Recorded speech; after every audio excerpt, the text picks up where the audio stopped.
Woosa,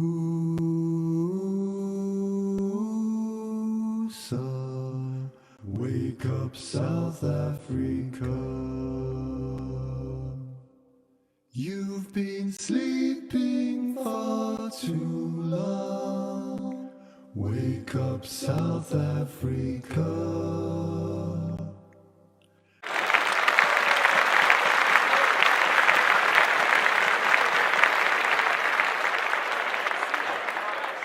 Let me start by offering my obeisances to Srila Prabhupada, Nama Om Vishnu Padaya Krishna Pastaya Bhutale, Srimati Bhaktivedanta Swaminiti Namane, Namaste Saraswati Devi Gauravani Pachanine, Vishesha Sanjavari Paschacha Desatani, Panchakopatirubhischa Kripa Sindhubhya Eva Cha Patitanam Pavanebhyo Vaishnavebhyo Namo Namaha. You know, many years ago, we were in Hawaii. You know Hawaii, tropical country, just like Juhu, Bombay. And Prabhupada was walking on the beach one morning. And with him, of course, we had sannyasis. One of his sannyasis, he's very known all over the world now. He has his kind of own branch of Krishna consciousness, from Srila Prabhupada. I forget what the name of it is called, but Siddha Swarup Ananda.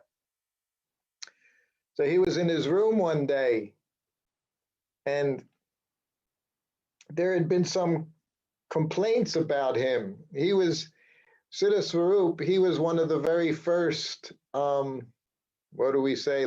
He went rogue back in the ISKCON days. So he formed the very first faction from ISKCON. And he didn't like a lot of the things, he thought our preaching tactics were too heavy, our book distribution tactics were too heavy, too severe. So there was always this rift going on. That's one of the things, even now to this day, we think, people will say, I wish Prabhupada was here. If he was here, he could do this, and he could straighten out this, and he could do this. These things were going on when Prabhupada was here. If you have two people, you have difficulties, So anyway, he was a sannyasi. Prabhupada had given him sannyas a few years before, and he traveled with Prabhupada. Prabhupada always knew that he had a very big following and that he was going to be very influential in the future to thousands, tens of thousands, maybe more people, devotees in the future. So Prabhupada's main concern was that whoever was preaching, they understood what to preach. That was the main thing. This way or that way, that they preached pure Krishna consciousness as he had given it to us. But anyway, these things were going on. So one day, I was Prabhupada's servant at the time, and it was another feature about Srila Prabhupada that was so wonderful. Whatever was going on in Prabhupada's room, he never called for privacy. In fact, there were times when the devotee would come in and wanted to speak to Prabhupada, more or less quietly, privately. And Prabhupada would say, we have no secrets. Who can say that? Who can say, we all have our secrets, huh? Unless one is pure devotee of Krishna, we have some secrets, And maybe some of us don't have secrets. But in general, material life means we have secrets. We have things we hide, we keep behind closed doors. And what was so wonderful with Prabhupada is he didn't have secrets. And that's something, I saw the title of this class was My Prabhupada. And I was thinking about that too. Of course, he is my Prabhupada, but he's also your Prabhupada. We can all make Prabhupada ours, just like we can make Krishna ours. I've been listening. Someone just gave me this wonderful thing. Oh, I don't have it here.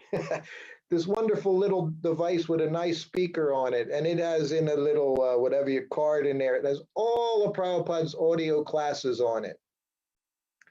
So I've been listening to Prabhupada speaking. very wonderful to hear him speak. Reading his books is very nice, but hearing him speak, it's even more powerful. And then, of course, if you see him and hear him, that's even more potent. But anyway, Prabhupada was saying, Krishna is our friend. Krishna is in the heart. And he said, Krishna is our only friend. Of course, one who gives you Krishna, he's also our friend. So Prabhupada's like that. He's not just my Prabhupada, just like Krishna's not just my Krishna, he's everyone's. He's our true friend. He sits in the heart and waits for us. No matter what we do, he's always right there waiting for us to turn to him. So Prabhupada's the same. He very much, I do feel he's my Prabhupada because my experience with him, I see his compassion. I was witness, as you said, I was with Prabhupada 2.5 years personally, which was a very long time to be with Prabhupada. And I'm sure I made many, many offenses. And despite that, Prabhupada was always not just my spiritual master, he was a friend. Prabhupada took care of me. Prabhupada nourished me, encouraged me, tolerated me. This is real friend. So anyway, in this room, Prabhupada would say, we have no secrets. We're devotees of Krishna. We have no secrets. So whatever discussion was going on, sometimes I would find myself in that room sitting with Prabhupada. You know the saying, some people say that like the fly on the wall. You're just sitting there, invisible, but you're seeing, you're hearing. So I had that opportunity. And Prabhupada would never say, you have to leave now. This is private. Sometimes the devotee speaking with Prabhupada may be like that. In fact, that happened to me a few times where they, no, shut the door on me. But that was never Prabhupada's mood. But anyway, in that room that day, this person, Siddha Swarup, his full name, he was initiated Siddha Swarup. Then Prabhupada gave him sannyas right away, Siddha Swarup Ananda Goswami. Now he goes by the name of Paramahamsa Siddha Swarup, something or other. Anyway, he has a big following all over the world. And of course, he presents Prabhupada's books. They have their own way of doing kirtan, very Western style kirtan and all. He's been very successful. He was the very first ISKCON, what do we call it? Krishna West. Some years ago, you may have experienced on social media, online and all, or Hridayananda Maharaj, he wanted to start this Krishna West. It's not just for Indians. It's not just Hindu thing. Prabhupada did the same thing when he went to Africa, right? He said it's for local people, not just these Indians, not just the Hindus. That's fine, they're there. But Prabhupada wanted to speak to the local people. And when he went to Africa, of course, he said, where are they? Because the temple room was filled with Hindus, Indians. And Prabhupada said, you have to bring in the local people, the African people. So Prabhupada traveled around the world specifically to see that the people, the indigenous people in the different countries, they had the opportunity to take the Krishna consciousness. So in this meeting, there had been different things said.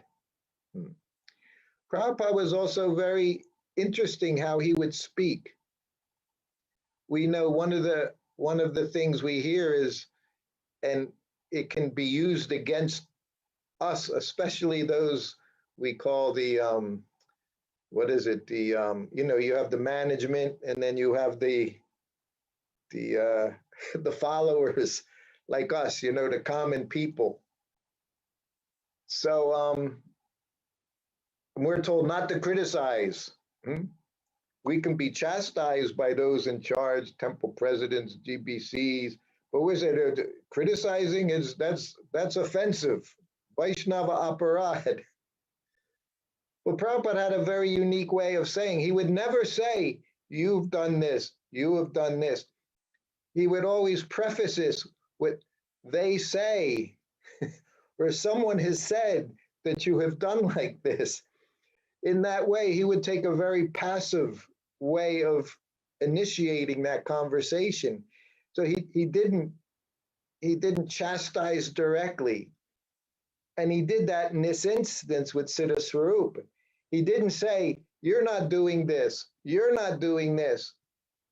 He specifically in front of him, we're all sitting there, 5 or 6 of us in the temple president, Prabhupada's secretary, myself, Siddha Swarup. And he said, they say, he said, they say that you don't carry your danda. You're a sannyasi. And he responded, he said, well, Prabhupada, he said, when you travel, he said, especially on the airplane, he says, very difficult. He said, to carry your danda, they may not let you bring your danda on board. And immediately Prabhupada looked and he pointed to his own secretary, who was also sannyasi. He said, he's traveling with me all over the world. He's carrying his danda. So in this way, Prabhupada responded to the first question. And then he said, you're a sannyasi. Sannyasi brahmachari, very, very important positions. They represent the society in so many ways, particularly how they look. Immediately you see a brahmachari, you see sannyasis, you'll see certain way they dress. So then he said, you're a sannyasi, and yet you're keeping hairs. And that's how Prabhupada wouldn't say you have long, he would say you're keeping hairs. And he said, well, Prabhupada, if I shave my head, I catch a cold. And Prabhupada looked at him.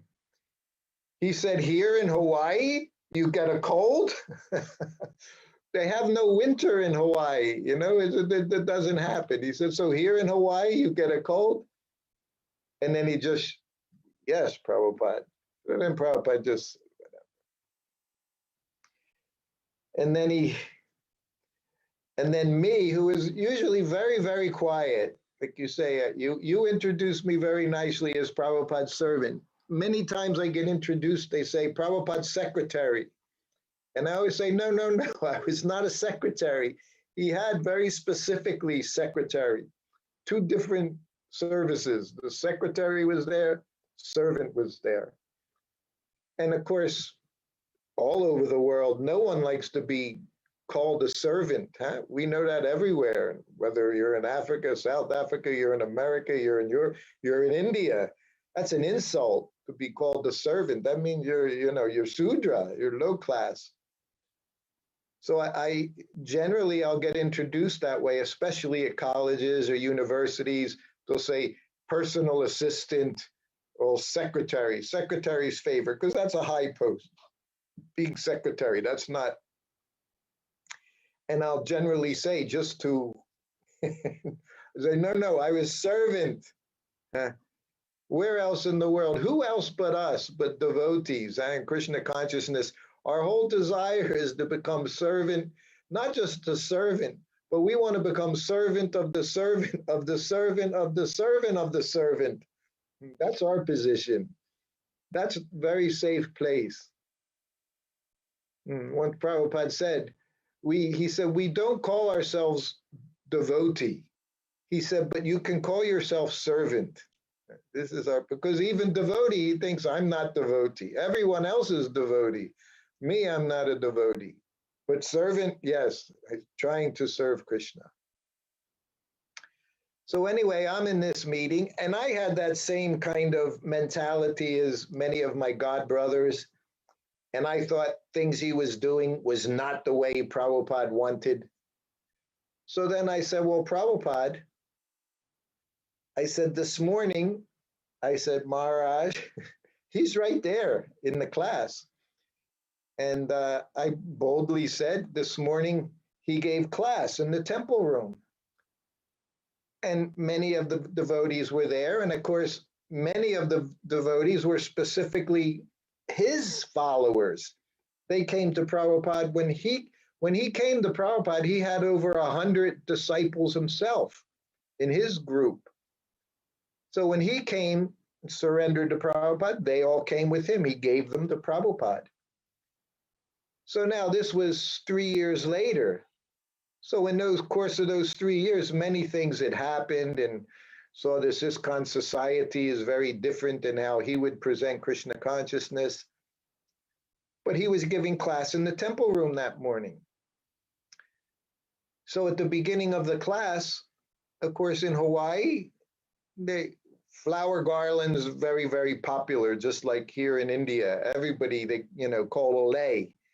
You'll see, anytime you see in Hawaii, you'll see they're putting garlands. You come in the airport from somewhere, people are putting garlands, these leis they put on you, very wonderful, fragrant flowers. So they had these garlands. So as Siddha Swarup started the class, of course, these devotees, they put the garland on him. And I said, that's okay. I said, but at the time, I said, your form was on the Vyasa-san. I said, didn't have a garland. I said, and yet they garlanded him.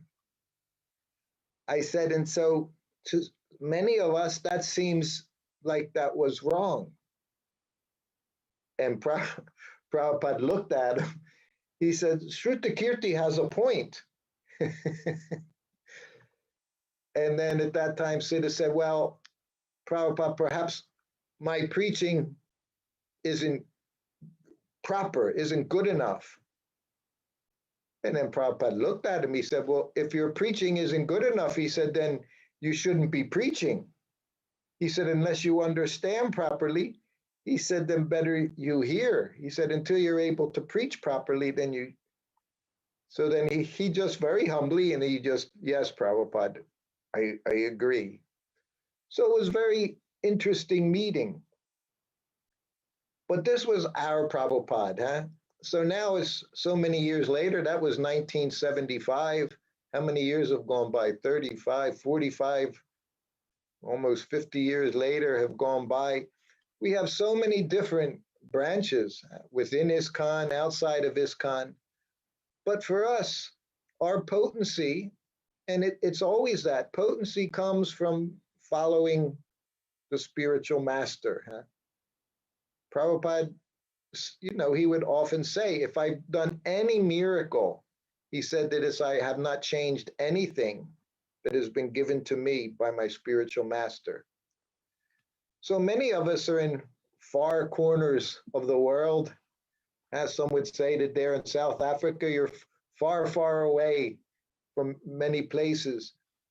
But your potency is there. Our potency is there by understanding Prabhupada's instructions and following them without making any changes. So wherever we are, these things can go on and everything will be perfect and the potency will be there.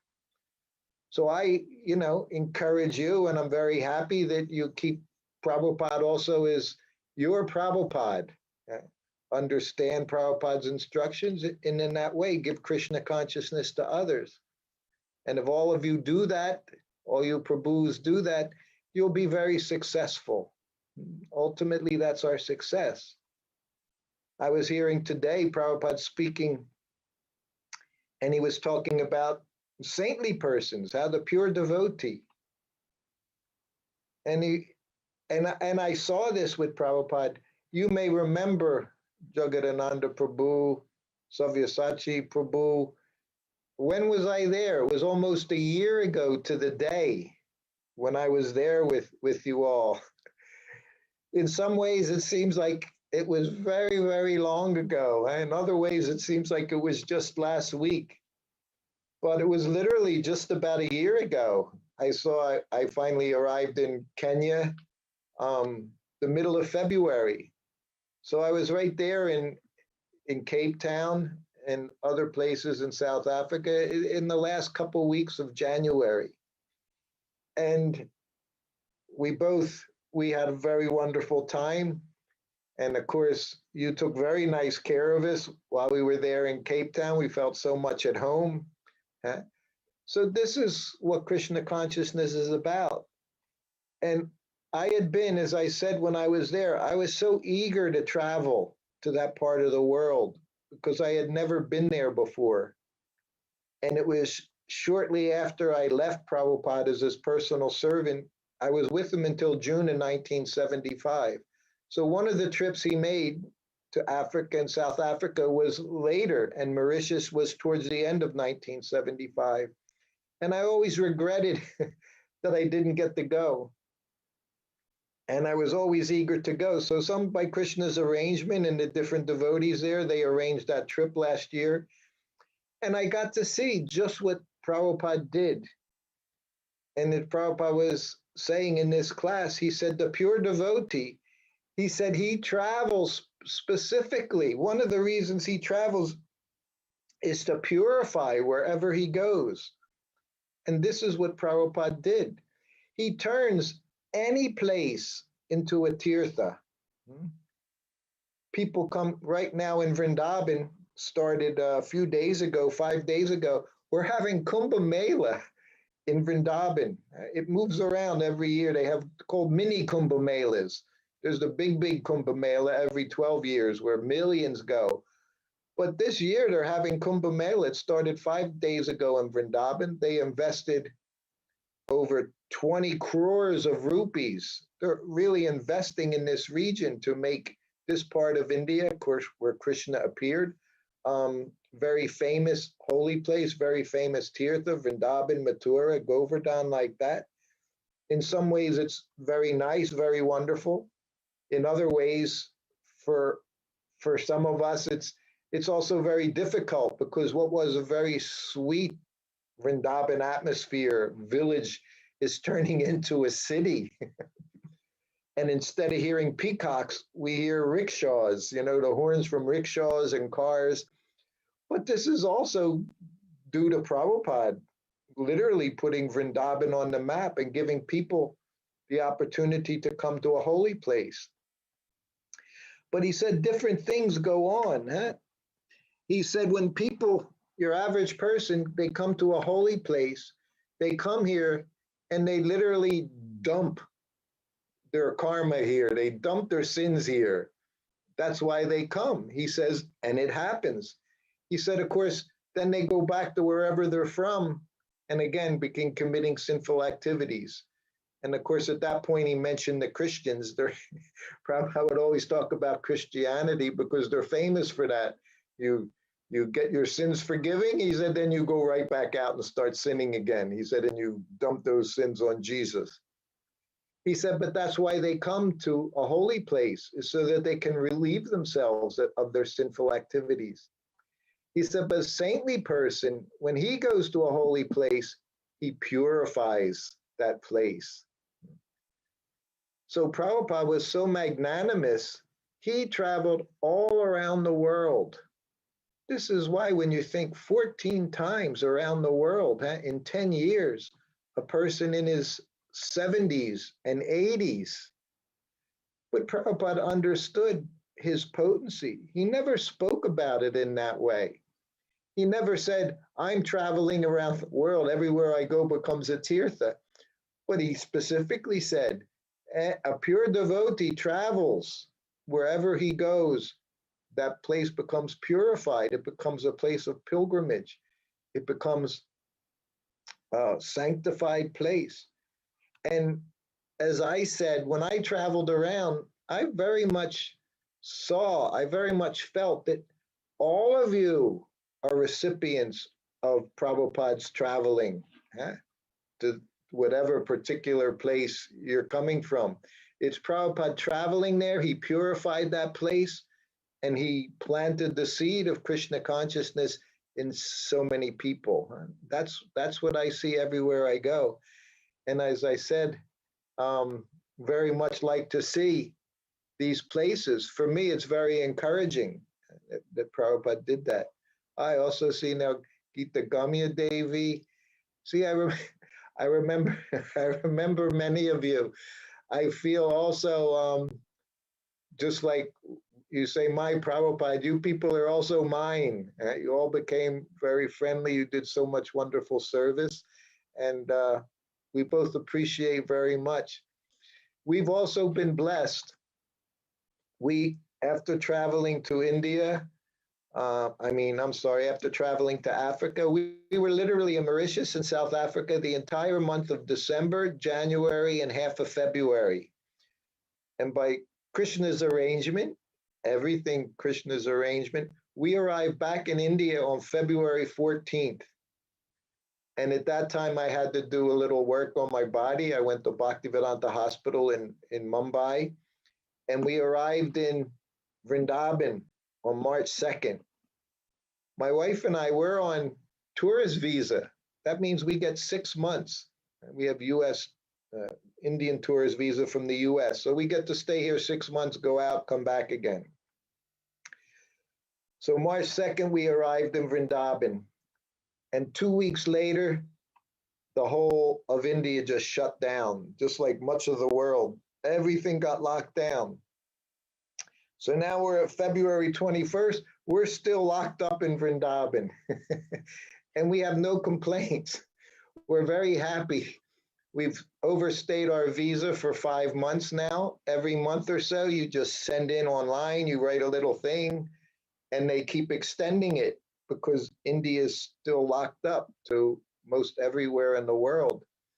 But it was our intention to live in Vrindavan and to travel from here and go back and forth.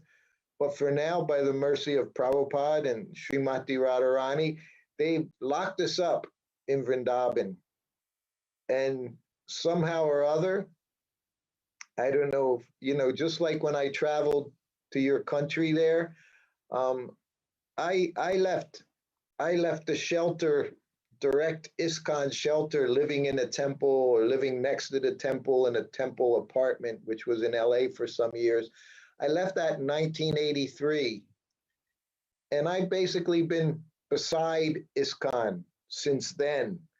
I've go to the temples, but I've been completely independent, much like some of you are probably a little independently spirited, huh? I've been just doing my service. I printed my book and would make my own travel arrangements, just like going to Africa, South Africa. It had nothing to do with I was part of some temple arranging it. It was just me wanting to go there, and fortunately, by Prabhupada's mercy, Krishna's mercy, I've been able to do this for a many long time. But since being here in Vrindavan, very special place. This Vrindavan, Prabhupada says this Vrindavan atmosphere. He talked about it.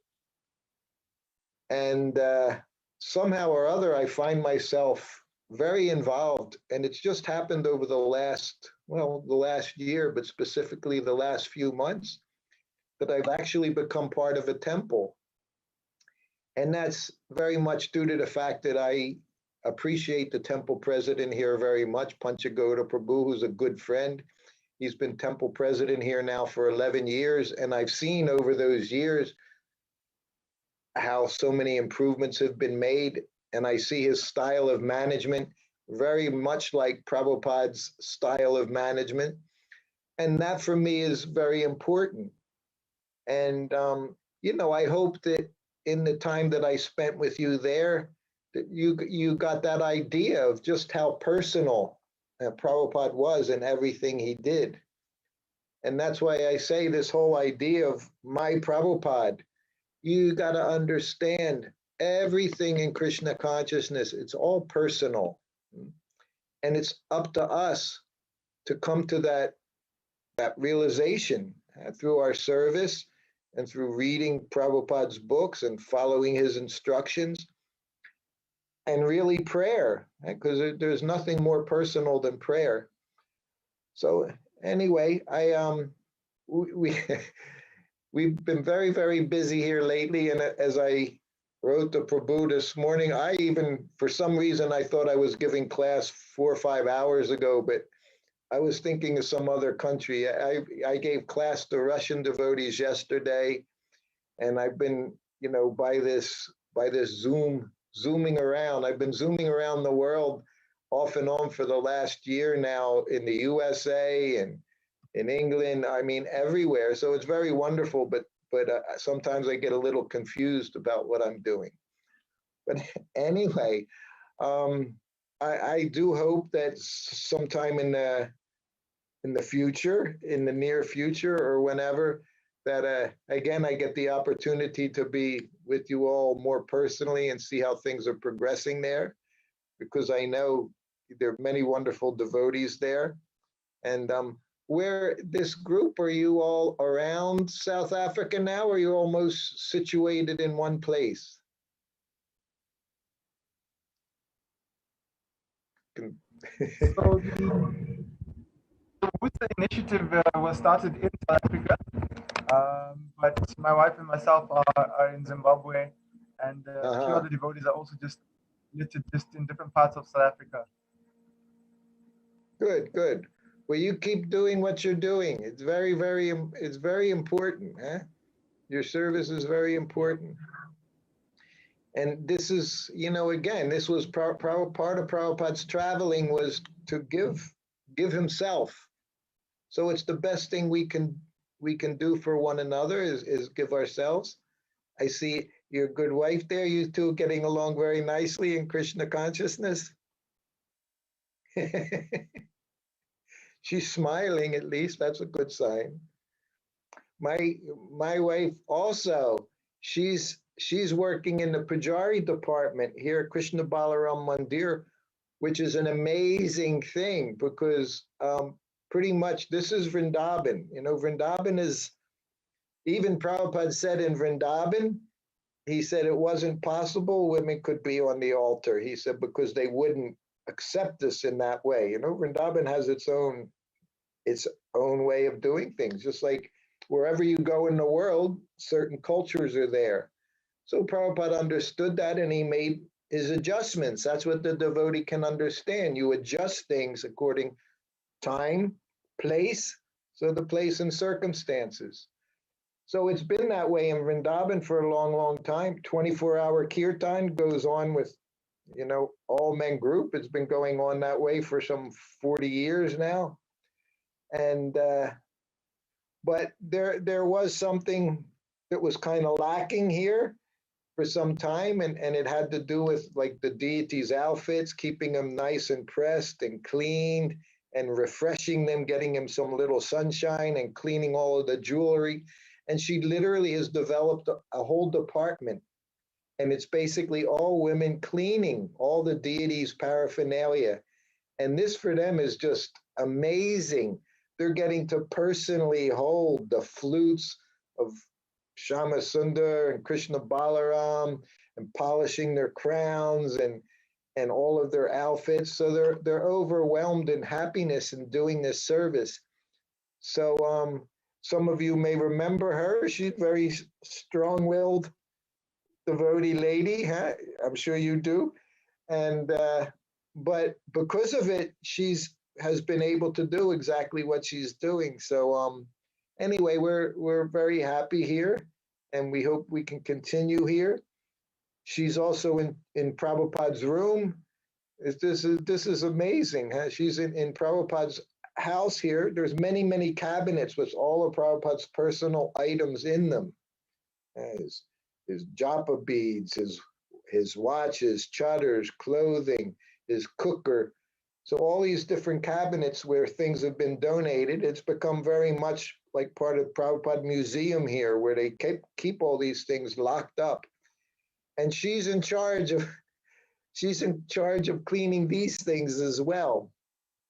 So she has the keys. So the same thing, she brings these ladies in, and just like they did when Prabhupada was here, it was always the women, the Matajis, that cleaned Prabhupada's room. When Prabhupada would be on a morning walk with all the men, the women were doing all the work. The women were doing all the pujari service. The women were doing the cleaning in Prabhupada's room and making the vases and doing the cooking and so many things. So this was Prabhupada's mercy on all of us. He engaged us all according to our propensities.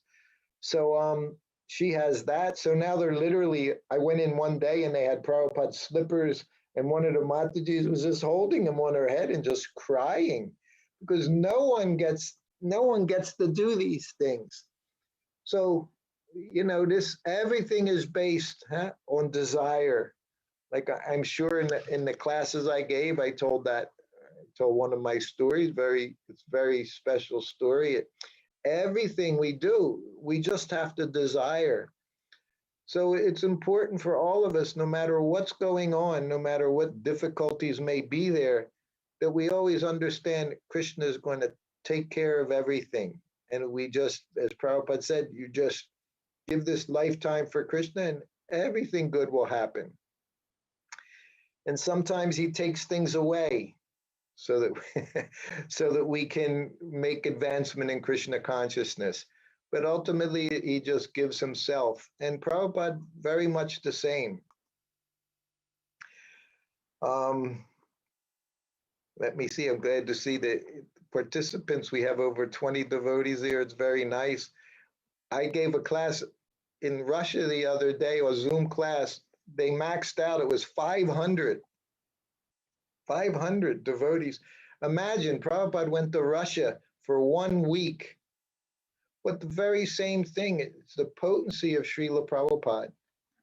So you all have to be very aware that being connected to this society, you can get all your desires fulfilled. There's no lack. I know sometimes it's said that our ISKCON society is beginner this and this and that, but there's no question that Prabhupada's potency, and as he said, if you just do your service, everything comes. And like I say, here in Vrindavan, I've seen that very much. It was our desire to come live in Vrindavan, and just by Krishna's arrangement, by Prabhupada's mercy, now we've got to be here. Don't know what's there in the future, but wherever it is, Prabhupada's Vrindavan everywhere, all around the world. I know it's a little bit early, but I guess not. And it's an hour class. We can see if there's any questions or anything anyone wants to discuss. We could do that. Hare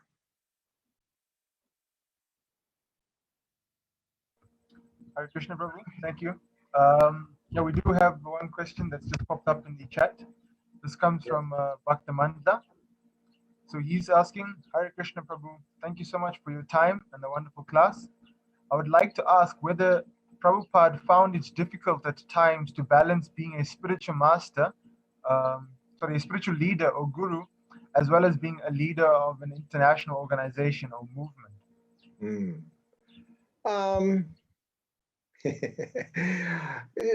I mean, of course, just being in this material world, sometimes difficulties are there.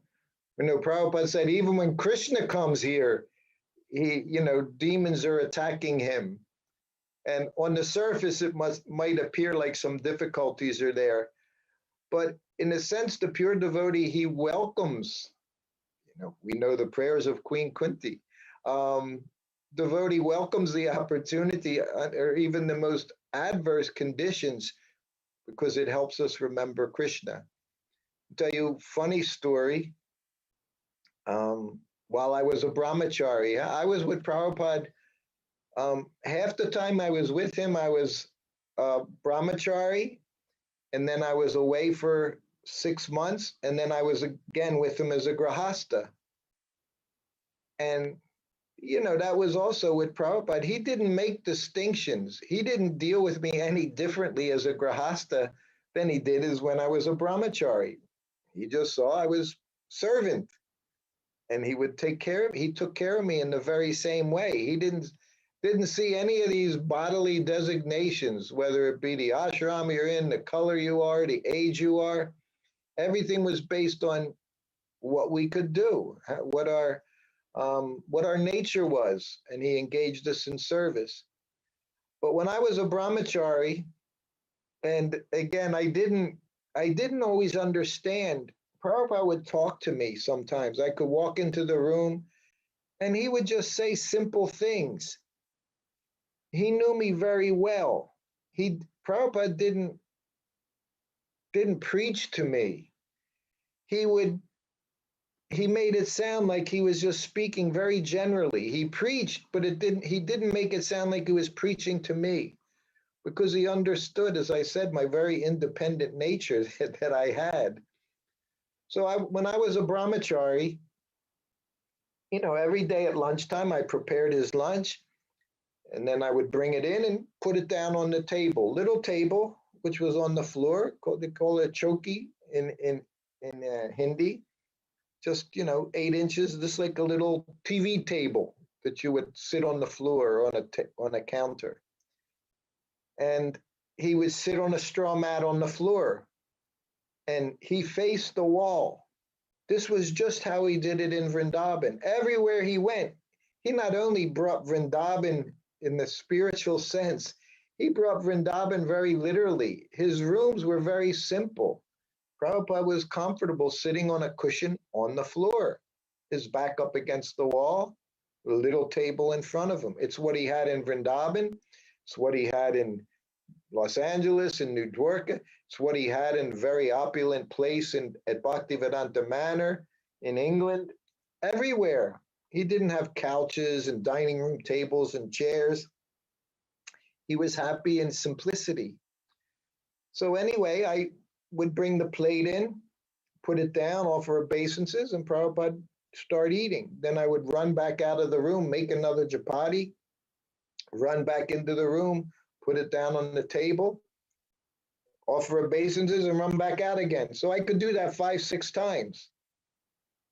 So one day when I was brahmachari, I came in, I brought the chapati, I slid it onto his plate, offered obeisances, and Prabhupada, as I was offering obeisances, Prabhupada said to me, being brahmachari, he said, is austerity. He said, and being a grahasta is an austerity. He said, you just have to decide what austerity you want to accept. See, he was talking to me. I was a brahmachari, and I had been with him for a year, and I'm sure he could see that I was losing that determination in my brahmachari life. But he didn't sit me down and say, look, this is the situation and you should seriously consider. No, he just made this, what seemed to me like a very general statement. And I walked out, made another chapati, brought it in. He didn't say anything else during that lunchtime. So then the very next day, 24 hours later, I bring in his plate, I go back out, get another chapati, run into the room, put the chapati, slide it onto his plate. The chapati's puffed up. He push it down with his hand. And as I'm offering obeisances and getting up, he said, it was more difficult, he said, managing my household life than it is managing ISKCON. And then again, I went out of the room, but it went right over my head. I didn't understand what he was telling me, that he was advising me. But this is how again he preached. You have to know if you're a preacher, in order to be a good preacher, you have to understand who you're speaking to. You have to understand your audience very well and what they're able to digest at any moment.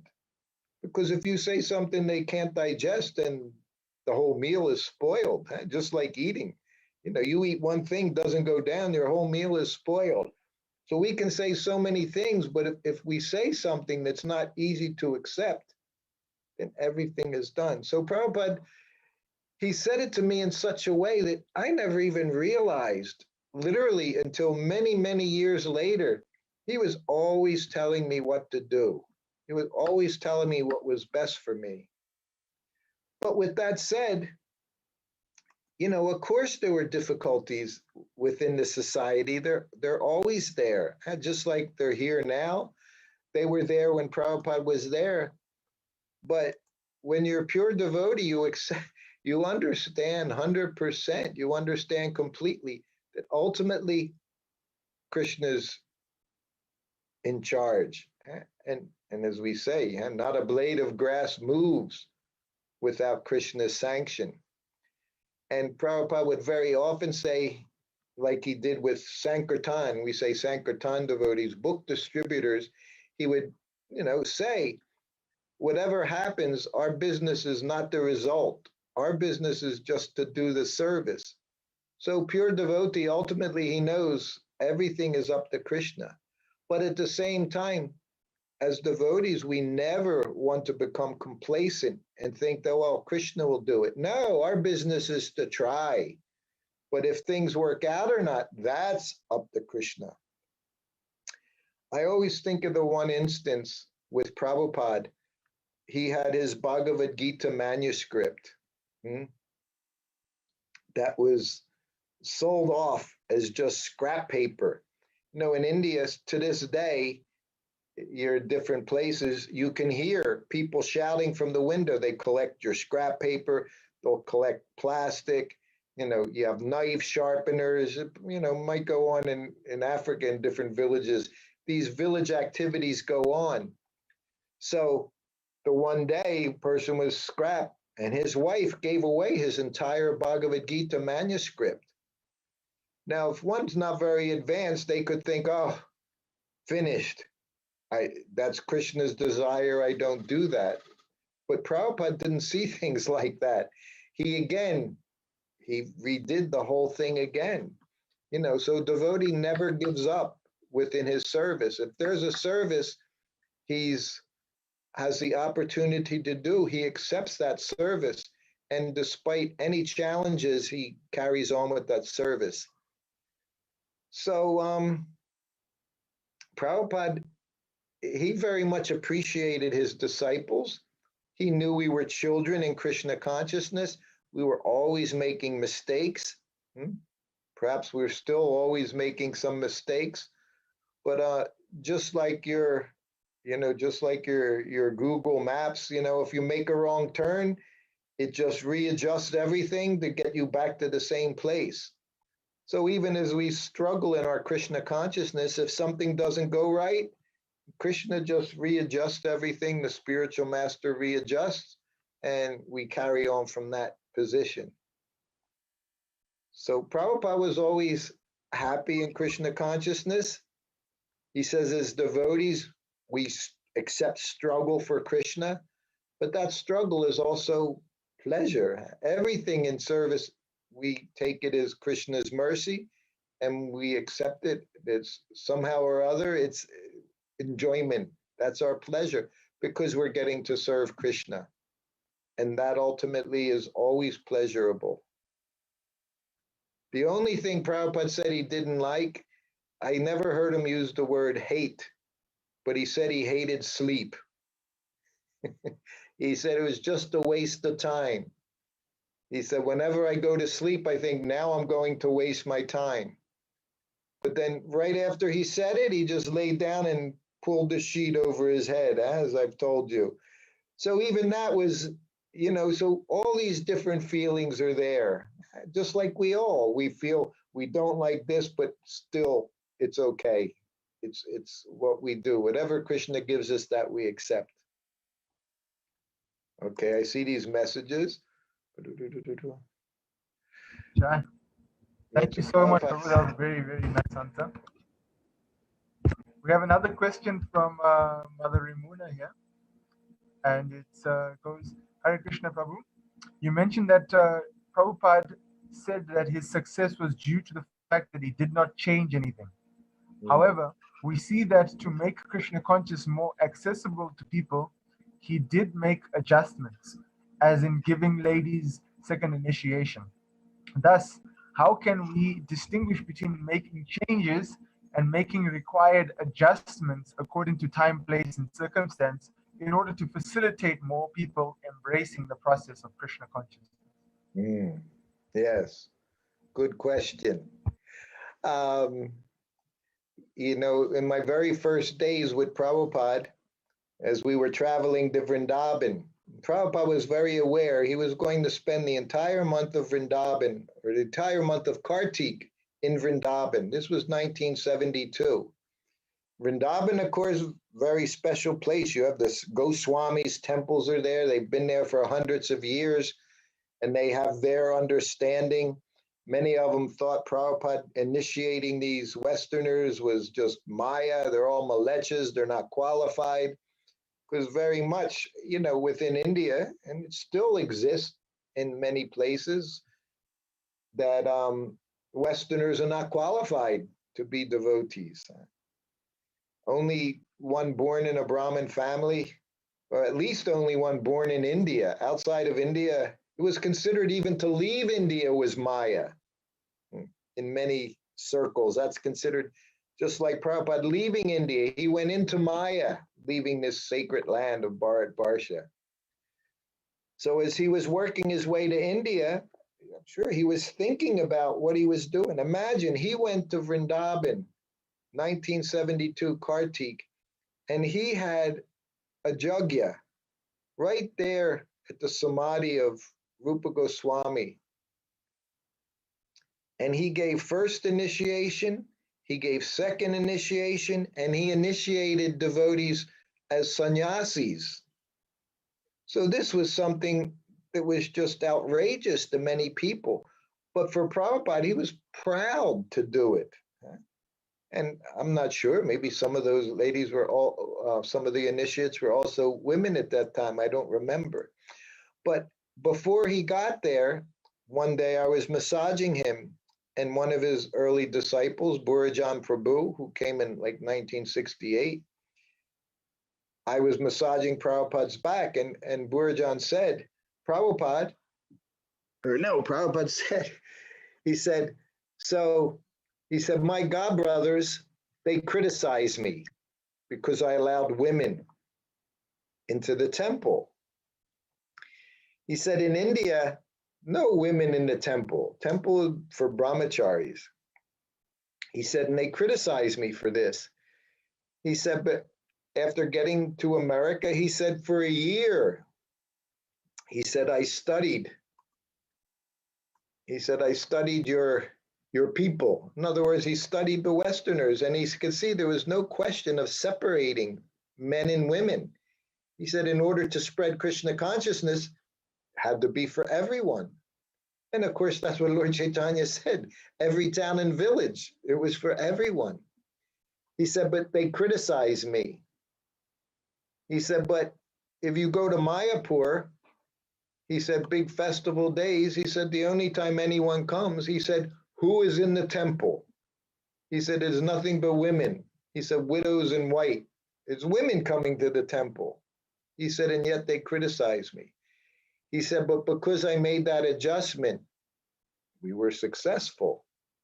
It means he was successful. Prabhupada never took credit personally, also pure devotee, the way he would speak. He said, but because I made that adjustment, we've been successful. I was massaging him, I'm behind him. I've only been with him literally for a week. I've only been so-called devotee, serving in the temple now for 16 months when I became his servant. And I said, Prabhupada, what's the difference between changing a principle and making an adjustment? It was probably the best question I ever asked Prabhupada. And it got very quiet. And then after a little time, Prabhupada said, that requires little intelligence. So we have to be very careful not to change principles. What are the principles? Prabhupada, just like right now in the 10th canto, we're reading about the birth of Krishna, Vasudeva and Devaki and Nanda Maharaj, Mother Yasoda, and now Krishna has been delivered to Vrindavan. Nanda Maharaj putting on big festival, donating 2 million cows to the Brahmanas, big fire jugyas. Everyone's, brought in the Brahmins to chant Vedic mantras. These were all things that were done at this time, when Krishna appeared. This was the principles of devotional life, of practicing Krishna consciousness, of Vedic culture. These were the principles that were there at that time as well.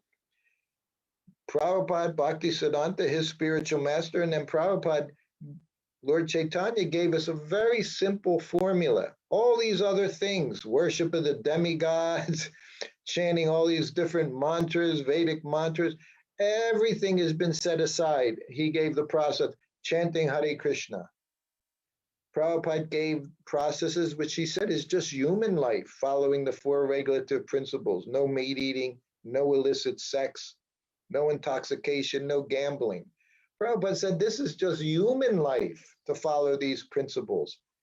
And then he added the chanting of 16 rounds. So they're the principles. The adjustments that the devotee can see. When one is pure, they can see what they need to do, what adjustments need to be there so that these things go on. Prabhupada was careful. He liked to keep everything very simple, just as Lord Chaitanya presented it. Nice, simple kirtan, where one could concentrate on the holy name. Prabhupada didn't like us to get caught up in instrumentation. Not that instruments couldn't be there, but the whole point of chanting is to hear and chant. Krishna on your tongue and to hear with the ear. So anything that interfered with that, he didn't care for that. You know, he wanted that the chanting be very pure for Krishna's pleasure. He said, and if you chant for Krishna's pleasure, automatically others that are sincere, that are looking, they'll be attracted because Krishna is also in their heart. So it's not that we try to go out and seek people individually. Our whole goal, 24 hours a day, is to please Krishna. And if that's our goal, everything else will happen. Prabhupada's program was always 24 hours. He says every moment.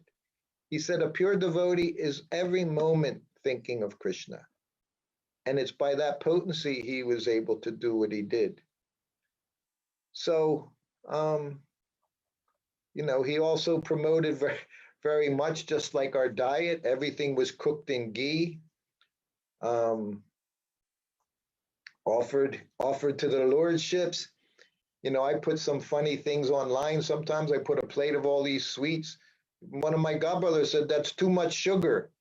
He said, excuse me, that's too much sugar. I said, why should I excuse you? I said, this isn't for you. This was offered to Krishna. He doesn't get diabetes. He likes sugar. Krishna likes sugar. Krishna likes milk products. I said, no one's pushing this down your throat. You can eat your tofu and your brown rice and all these things to keep healthy. That you figure out for yourself. But we're trying to please Krishna. And me, this year I'm 70 years old. I don't have high blood pressure. I don't have high sugar content. So if I want to eat these sweets that were offered to Krishna, I'll also do that in moderation. So adjustments we can make, not only society, but even as individuals, we make our adjustments in order to be healthy and to serve Krishna nicely. But some things are set there by Prabhupada. So we should, you know, we should find those that understand and can help us progress that way in Krishna consciousness. Does that make sense? Yeah, that was very, very to the point. Thank you. We You have a question from I beg your pardon? I said, you remember when I was there, what I ate, right? I feel very healthy. Yeah, I like to eat Italian pizza, pasta, cheese, but also like my sweets. Yes. I remember distinctly you said deep frying ghee, so that's what I remember. What do you remember?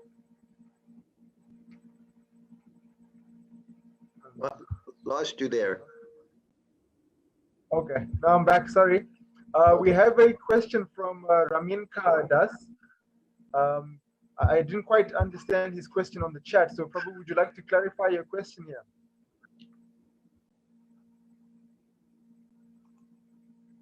Raminka, Prabhu. Hare Krishna, thank you for this wonderful forum, and to His Grace Sutakirti Prabhu. It's nice to hear you all the time. Thank you. And And I'm surprised you 7-0. What a big digit. And you're looking like 16. Oh yes, 7-0. Yes, I've this year.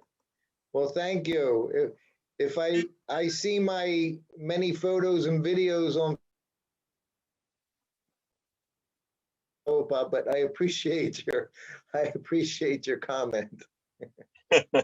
Thank you so much for coming online. My humble request is, can we have you every Sunday, at least for half an hour to an hour, with a little bit of nectar that we all were denied of due to time, place, circumstances. Yes. And you can share those wonderful anecdotes with Prabhupada when he was the world acharya. As you said, it was difficult to manage household life, but easier to manage an international society. Who And could imagine? and we are at a crossroads now. The movement has grown so well under his leadership, and he left such a profound legacy, just like the politician Nelson Mandela did for South Africa, in terms of peaceful transition. So here we are talking about the transition of the soul, the spiritual soul, in union, in yoga, in bhakti yoga with Krishna. My question here is personal, that sometimes we all want to connect with the Supreme Spirit, and ISKCON is the perfect entity or facility or shelter to invite more souls, as you said, to get the shelter and the mercy of the Supreme Personality of Godhead, Radha and Krishna. So sometimes you find that management is heavy in terms of not understanding people's moods and mission, and they find they get to become quickly threatened by their position, and hence what they do in inverted commas ban some good devotees that can make good paramedics that can save many lives. How do we implement or try and fix these problems that are now coming up as time goes by? You have a vast amount of experience. And if you could please also repeat that introduction. I like your introduction. And I think that introduction is what we're experiencing today in modern day ISKCON and the world at large, and how we can unite the different fragments in ISKCON to come back together and serve Prabhupada unitedly like a United Nations.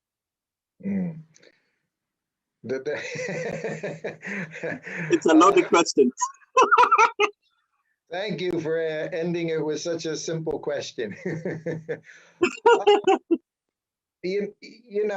Like I said myself, I spent, I'll tell you frankly, I lived it by Bhaktivedanta Manor for 8 years. I was 5 minutes away from the temple. I did all my service traveling around, but whenever I was there, I kept very aloof. I think in 7 years, I gave maybe 7 classes in the temple there. I spent years in Hawaii. The last 5 years before traveling to Africa, I spent in Hawaii. And even though I've been regional secretary and now they call it zonal supervisor, I didn't get very involved. I understood what my service was, which is what I'm doing here, traveling about, speaking to devotees, whoever want to hear about Prabhupada, and trying to give instructions in that way, how Prabhupada did things to those that were interested in listening. As I say, you can't beat a dead horse. Sometimes you just have to find a different ranch. You just find a place where your association, where your knowledge, where your whatever your service is appreciated. Here in Vrindavan, I see that with the temple president, at least it is appreciated. He appreciates my advice.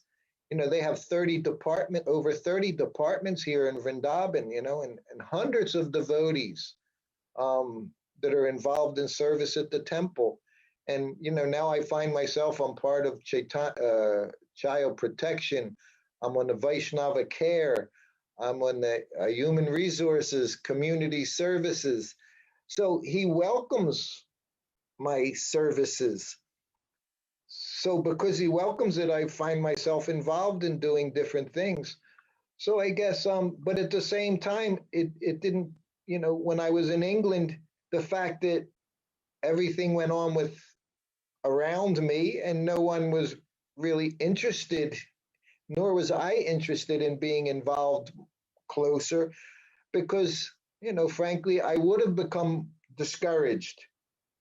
Because if I see things going in a certain way and I don't think that way is what Prabhupada wanted, and I have a disease in me, I have this infection in me, being with Prabhupada for a long time. So I see things in very certain way. And it was how he did things.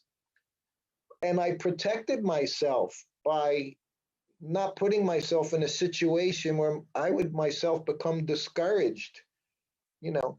And at the same time, I would always find that spot where I could do the service that was encouraging for me. And to this day, it's the same thing. Everything is personal. And I find myself dealing with devotees very personally, and even being, not stuck here, being locked up here in Vrindavan.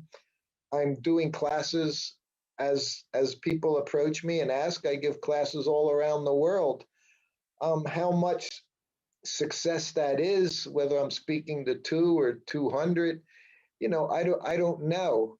But for me, it's good because I also get to remember Prabhupada. I get to feel Prabhupada's presence, be close with Srila Prabhupada, and just try to do something. So whatever's going on personally in our lives, you just have to find that situation where you can always be serving and doing the best you can in Krishna's service.